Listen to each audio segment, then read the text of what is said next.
मालेगांव धमाके की मूल प्राथमिकी दस्तावेज के रूप में उपलब्ध नहीं है। यह वर्तमान में कहीं नहीं मिल रही। कुछ महत्वपूर्ण साक्ष्य और विवरणों का अभाव। मैं स्पष्ट रूप से यह कहना चाहता हूँ कि जब 31 जुलाई को अदालत अपना फैसला सुनाएगी, तभी इस पूरे मामले की वास्तविक सच्चाई पूरे विश्व के सामने आएगी। तब मात्र अटकलें नहीं बल्कि असली तथ्य प्रकाश में। तब सबको स्पष्ट हो जाएगा कि वास्तव में क्या हुआ था, किसने क्या भूमिका निभाई और किस तरह यह पूरे घटनाक्रम को मिस इंटरप्रेट किया गया। निर्णय के साथ ही सब कुछ स्पष्ट हो जाएगा। मालेगांव विस्फोट 2008 का जो मूल एफआईआर है उसकी कॉपी नहीं है। 164 स्टेटमेंट जो है वो माननीय न्यायालय में ओरिजिनल नहीं है, वो गायब कर दिया।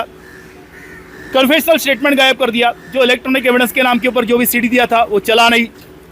तो एक ऐसा इलीगलिटी नहीं है एटीएस का, ऐसा बहुत सारा इलीगलिटी है कि देश की जो प्रीमियर इन्वेस्टिगेशन एजेंसी है एनआईए, उन्होंने जो 2016 में सप्लीमेंट्री चार्जशीट दाखिल किया, उन्होंने भी 2 आरोपियों को पकड़ा था। टोटल 16 आरोपी है चार्जशीट के अंदर।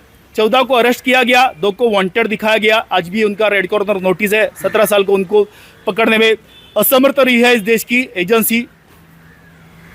14 आरोपी में से 7 आरोपी को 2017 में डिस्चार्ज किया सम्माननीय न्यायालय ने। 7 आरोपियों को प्रथम दृष्टया कोई एविडेंस नहीं करके उनको जमानत के ऊपर छोड़ा। तो ये ऑलरेडी मुकदमा पहले ही कोलैप्स हुआ था। जो 323 साक्षीदारों की गवाही हुई है उसमें से 40 विटनेस हॉस्टाइल है, उसमें मैक्सिमम आर्मी ऑफिसर है। तो ये ऑन ड्यूटी आर्मी ऑफिसर के नाम से भी ये झूठा स्टेटमेंट लेके हमको 17 साल चक्कर कटवा सकते। तो ले मैन जो भारतीय है उसका तो मैं आपको बता नहीं सकता हूँ। तो ये जो सच है जो अभी सम्माननीय विशेष न्यायालय के रिकॉर्ड के ऊपर है, ये दुनिया को 31 जुलाई को पता चलेगा।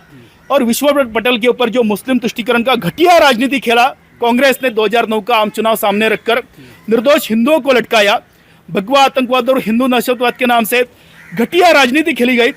इसके बाद में इस देश में ऐसी राजनीति हम चलना नहीं देंगे। फिर से कांग्रेस को सत्ता में आने नहीं देंगे, ताकि हमारे जैसे ही टैक्स पेयर जो भारतीय हिंदू है उनका जीवन बर्बाद ना हो। मुझे पूरा विश्वास है 31 जुलाई को सत्य अधोरेखित होगा। हमारे निर्दोषिता के ऊपर सम्माननीय विशेष न्यायालय ठप्पा लगेगा। लेकिन सवाल फिर से बना हुआ है कि उन गुनहगारों को, जो असली गुनहगार है, उनको कौन पकड़ेगा, उनको कब सजा होगी या नहीं होगी।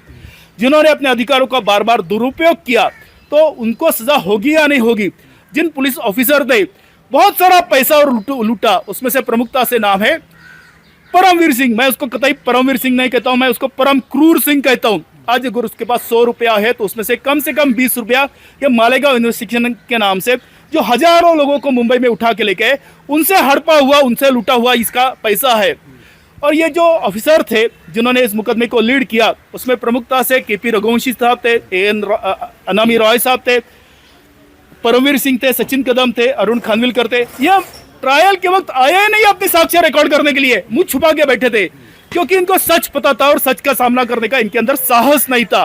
केवल हमारा मुकदमा नहीं, तो इस मुकदमे के बाद में समझौता ब्लास्ट में इनोसेंट हिंदुओं को लटकाया, हैदराबाद ब्लास्ट में इनोसेंट हिंदुओं को लटकाया, अजमेर शरीफ में लटकाया, मोडासा में लटकाया, 2006 में लटकाया। अभी 7/11 का इन्वेस्टिगेशन आपके सामने है कि बॉम्बे हाईकोर्ट ने जो भी इन्वेस्टिगेशन किया था वो सरासर गलत था, गैर कानूनी था। ऐसा करके उनको इतना वर्षों के बाद में निर्दोष छोड़ा है। हम भारतीयों का दुर्भाग्य यह है कि जैसा आरबीआई और इलेक्शन कमीशन स्वायत्त होता है, वैसा जांच एजेंसी स्वायत्त नहीं है। इस देश में जो जांच एजेंसी में पुलिस अधिकारी होते हैं उनको विरासत में वर्दी नहीं मिलती है, बहुत बड़ा प्रशिक्षण होता है। लेकिन जो सत्ताधारी होते हैं उनके लिए काम करने वाले सभी के सभी लोग होते हैं और अपने क्षुद्र स्वार्थ के लिए पूरा महाराष्ट्र पुलिस का, देश के पुलिस का साथ गद्दारी करते हैं, विश्वासघात करते हैं।